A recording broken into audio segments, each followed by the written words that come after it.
बांके बिहारी जी मंदिर की स्थापना और इससे जुड़ी कथा भक्तिभाव और चमत्कारी घटनाओं से भरी हुई है।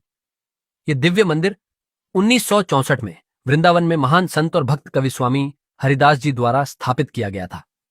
स्वामी हरिदास जी, जो भक्ति संगीत परंपरा के प्रमुख संत माने जाते हैं, अपने भजन कीर्तन और राधा कृष्ण की भक्ति में तल्लीन रहते थे।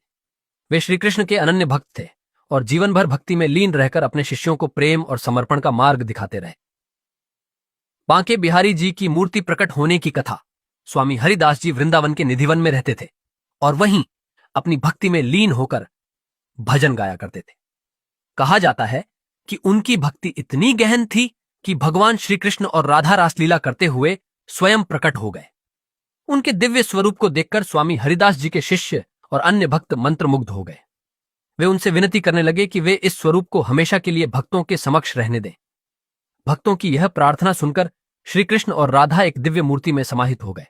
यही मूर्ति आज बांके बिहारी जी के रूप में पूजी जाती है।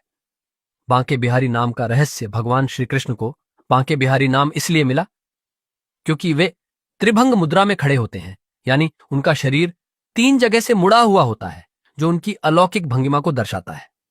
बांके का अर्थ होता है हल्का सा झुका हुआ और बिहारी का अर्थ है लीलाओं में मग्न रहने वाला।